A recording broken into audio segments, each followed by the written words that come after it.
Greetings. It is Monday, May the 25th, Memorial Day, in the year of 2026, which could be pretty infamous eventually. I'm Thomas Caldwell of the Aurelian Column on the road, and this is the Monday Morning Report. Well, as I said, this is Memorial Day here in the United States. It's a day where we honor our war dead, and we give thanks to those that are still alive, and maybe, well, their casualties as well. Like many customs, this is something that started up almost organically throughout the country, so much so that we don't really know who started it exactly, but it became custom at the last weekend in May that people would put flowers on the graves of war dead. And that, like many things in this country, started after the Civil War. You know, that nasty conflict where 2% of our population slaughtered each other? 2%. Do the math and see what that would be today. Well, it's something that became so, it had different names. In the 1970s, it was formally made Memorial Day. It's a federal holiday, the last Monday of the month. And at the end of this broadcast today, I'll give you some ideas and thoughts on it, as well as how it's relevant to where we are and ways we could celebrate it so we'll get some good out of things. Anyways, what's going on now? Oh, well, another shooting attempt at Trump, an assassination attempt? Or is it something else? Everybody knows now what happened a couple days ago.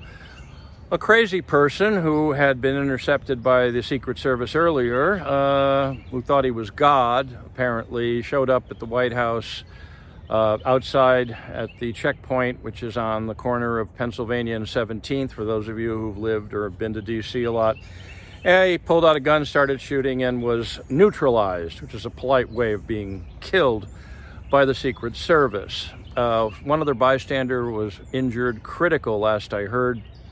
Hope they pull through. There's no indication it's anything except a crazy person who, well, there's a lot of them in D.C. and not all of them are in government. Let me explain something to you.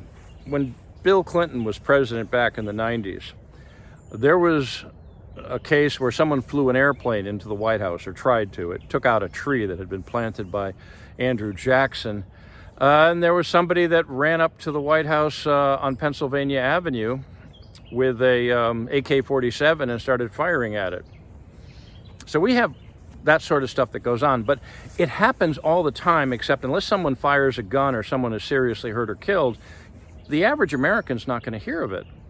I lived in D.C. for several years, and the neighborhood I was in, which was quite affluent, we had crazy people from all over the United States who'd show up. We had one case where there was a guy that had every conspiracy theory written in marker on his car, and he was running around, had American flags on it, or Gaston flags, or, you know the type of person, vehicle. And, well, we get a lot of that. But this guy parked, and in the back seat were two large jerry cans of some sort of liquid. Uh-oh. Well, it turned out to be water, but DC and Secret Service and everybody else involved in that, they never take chances. So the whole neighborhood was, cut off. Everybody had to run away, and you never heard about it. We had to eat in a restaurant that night, and that was pretty expensive, as I recall, but that's very common in DC. All sorts of crazy people show up. You hang out in front of the White House, you might joke with some of the Secret Service agents and also about all the nuts that show up, and they show up. Now that brings me to something more important. Everyone talks about gun control, gun control, gun control. No. First, it's not going to work, and second, it's not the source of the problem. The problem is crazy people. We have too many crazy people on the streets of this country who, for some reason, the rather liberal, well-meaning, woke, what I call just plain insane political faction in this country thought it would be a good idea if we took all the mental people out of institutions where they were happily playing with crayons or knitting or talking to their dolls or something like that, and put them on the street and put them on an honor. You can tell I'm outdoors, huh? And put them on an honor system so that they would take their medication on time. Now, some of us have to take medication, and you know what? Even those of us who are sane forget. And if you miss your medication and you become a homicidal maniac, that's a bit of an issue, people. And there has been talk for a long time about reopening mental institutions in this country, and that's what's needed, sanatoriums. We're not talking about something out of a horror movie where people are chained and tormented or something like that. That used to be the case, but we're talking about homes for sick minds, and there's a lot of them. And the internet has not made it any better, because the internet, which those of us who were in on it in the beginning thought would bring peace and understanding to the world, never happens, does it? Well, it's turned out to give people so much information, or what passes for information, and often is just nonsense, an excuse to feed into their own psychoses. No, if anything is going to happen to stop this, it's going to be to round up the people who are mentally ill and treat them, or at least give them a decent place to live out their lives. We'll be better for it, and you know what? So will they. Okay, now, one of the things that people have these days is Trump derangement syndrome, which is something real. I've seen it. And but also people that are obsessed with what's going on overseas or ultra worried. Well, they do have reason to worry. Now, the real big story, of course, is the war with Iran that may or may not be on. There's a lot of psychological warfare going on right now, for those of you who don't know how these things work, and I'm pretty sure that's what Trump's doing. But the longer a war lasts, the more variables come into the equation, and the more possibilities there are for things to go wrong. So what we're looking at now, since this thing is dragging on a little bit too long, the Straits of Hormuz are closed, not closed. Oil prices are going through the ceiling, something that's really unnecessary. Gasoline is effectively doubled in some places. We don't get a drop of oil through the Straits of Hormuz, but market forces, speculation, that sort of nasty part of American corporate capitalism, that's what's hurting. Well, Iran may or may not be down for the count, as they say in boxing. They have been pretty much obliterated. There are videos of uprisings that are occurring in that country, but that's a pretty massive operation. And again, as I've said before, history can change on a dime if the right or wrong person is in the right or wrong place and does the right or wrong thing. Too many people want to know what the future is, and you don't know. The thing that we do know, though, is that the disruption to the global economy is quite real. Those of us who are at supermarkets these days, those of us who buy gasoline for our cars, which just about everybody, let's face it, our civilization, as I've said many times, runs on oil. No matter how much you think the future is going to be those silly bird choppers known as windmills, or solar power with things that are made in China that wear out, sorry, we run on oil. Just know that. And unless something changes soon, there's going to be a cascade effect. This is not speculation, this is the way things go, where everything is going to be too expensive for people to live. Remember what I've said continuously. Diesel fuel, which is extremely expensive now here in this country, needlessly, but expensive, is used to produce food. It is used to deliver food and distribute food. And if it keeps going up, it's not going to be good for anybody, because everything will be connected to that. Everything is delivered by truck in this country. Railroads are not as big as they used to be, sadly. A lot of stuff comes from overseas, and that's ships and more ships that run on oil. No, this is something that has to end quickly. Now, the Iranian people are in some rebellion, but honestly, and this is just speculation, I'll bet you that the powers that be thought that the Iranian people would rise up, or at least their military would have a coup by now. That doesn't seem to have happened. If Iran is, the Islamic Republic of Iran is allowed to survive, it will be worse than if this had never happened. That cannot be allowed to happen. I'm sure the Israelis know that. I'm sure the Americans know that. Hell, I'm sure everybody in the Middle East knows that. But you're dealing with a nation of religious fanatics who, if you heard my earlier reports, believe sincerely that the world is coming to an end and their savior is going to show up and they're going to go march off and take over the world, starting with Jerusalem. That'll go well, won't it? No, you can't negotiate with religious fanatics. You can only kill them. And that's just a fact.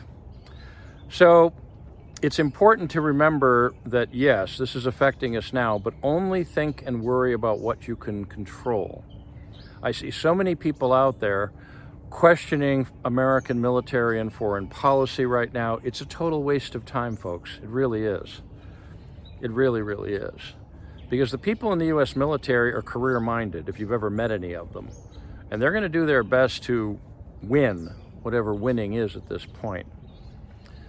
Again, when this thing is all analyzed and declassified and looked at, hopefully that will happen in the future, I'm sure the story that we're hearing, especially from these so-called sources, is going to be very, very different from what really happened. Just don't worry about it until you actually have to deal with it face to face. Protesting, not going to happen, not going to do any good. Writing to your congressman, oh, the people have been trying to get rid of Trump for 10 years, not going to do any good. Just remember, beware of random events, as I was once told. But that's all you can do. The one thing I would be careful of, if you are traveling internationally or distanced by airline, and there's suddenly a major fuel shortage that happens quickly or instantly or unexpectedly or something like that, you could be stranded. Spirit Airlines went out of business. They stopped operating. Fortunately, there were other people that could take up the flights. But if you're over in another part of the world that you don't plan on staying for the rest of your life, and suddenly the airlines are not flying, you could be trapped. During World War II, people were trapped. If they found themselves in Panama or someplace like that, they couldn't get home. They stayed there for the duration. So just be real careful this summer. Hopefully this war will be over soon. Things will go back to normal, or what passes as normal. But if you're going to be traveling distance, and I mean long international distance, just be a little wary and be very careful, and go to the State Department. If you're an American, go to the U.S. State Department website, register if you're overseas. That will make a difference. Okay, other stuff going on right now. Gas and food prices, yes, that's a big worry. But there is something that's been going on that is a bigger worry, and that's Trump and what I'm calling the age of lawfare. And everyone knows how Trump was crucified wrongfully, if you have any honesty in you, when he left office, or when he was in office, and all the time, all the lies and all the garbage that was dumped on him was wrong. It was totally wrong. Lawfare. He was prosecuted, and we all know, if you've ever looked at those cases, I mean, has anybody bothered to read them besides me? All of that was nonsense. We have organizations that have been destroyed because the Attorney General of New York decided she didn't like them and sued them into non-existence. I'm thinking of an organization called VDARE, which is anti-immigration. Okay, they were in West Virginia. I don't know what they're doing now. You may not agree with them, but they were basically sued into non-existence. They went bankrupt because of legal fees. That's how you get people in this country now. You don't like them? Just send legal people after them, or put them in front of a grand jury. They'll go bankrupt until they cop a plea. The age of lawfare. Donald Trump has taken some recent steps to prevent that from happening to him, using certain legal maneuvering and executive orders and all sorts of fun things. And that's a complicated story unto itself. But once a country reverts to using its system, to weaponizing its system of government, to destroy its enemies, and to gain power, it's gone. It's not coming back from that. And it's sad at 250th anniversary of the founding of the United States on a nation of laws, well, it's pretty sad to see that the people that have been entrusted to maintain this republic of ours are using the tools that kept it going for so long to destroy it. That's what's happening. And that's the most dangerous thing going on right now. If you are at the wheels of power, you're going to weaponize more than ever in history the system that we have that's designed to protect us all. Trump has set off, not intentionally, but he's brought out the worst in people. Why that is, I don't know. Somebody's going to be getting a Nobel Prize at some point in the future for trying to figure that out. He's just a typical New York businessman hack. But people are attributing things to him that are just not right. Do I like everything about him? No. Do you think we could do better? Yes. Is he a dictator? No. But you can't argue with people that believe that sort of thing because, well, frankly, people aren't too educated. And that leads me to the end of today's discussion, which will be about education and reality and honoring people with honesty. Today is Memorial Day. It started off as a way of remembering those who died in the American Civil War. And of course, we've had many wars since then, and going into whether they were right or wrong, should have been fought, could have been avoided, and all of them could have been avoided, really. Well, quite simply, people are ignorant of their history, and they want to inflict that ignorance on others. Every time I go to cemeteries, I usually feel a sense of peace. Especially today. When I'm done here, I'm going to go off to a couple of veteran cemeteries. It's one of my own personal customs. I just walk among the tombstones. They tend to be very peaceful places, and in some ways, almost happy in a way, because the suffering of all those that are in the ground is over. But the one place I can't stand to go to is Hollywood Cemetery outside Richmond. Yes, Hollywood, not the Hollywood that we know and hate. Hollywood Cemetery outside of Richmond, which is a beautiful ancient burial ground where many Confederates are buried. And if you go there, the one thing you're not seeing are the stars and bars, the Confederate battle flag. Now, yes, they fought for something that many people would not agree with today, namely slavery, and slavery played a big role in it. For those of you who are into Civil War history, it was pretty much the thing that made it happen, but let's not debate that now. The fact is that they died for a country that they believed in. That country was defeated and reabsorbed into the United States, but they fought. It's also a part of our history, the Confederate flag. Now, none of my ancestors fought in the Confederacy. My great-great-grandfather fought for the Union, actually. And we never had anything to do with that, with slavery or anything else. But when you go to a cemetery, that cemetery for me, it just seems so sad, sadder than ever, because you can't even honor these men. We're getting into political correctness, but you know what?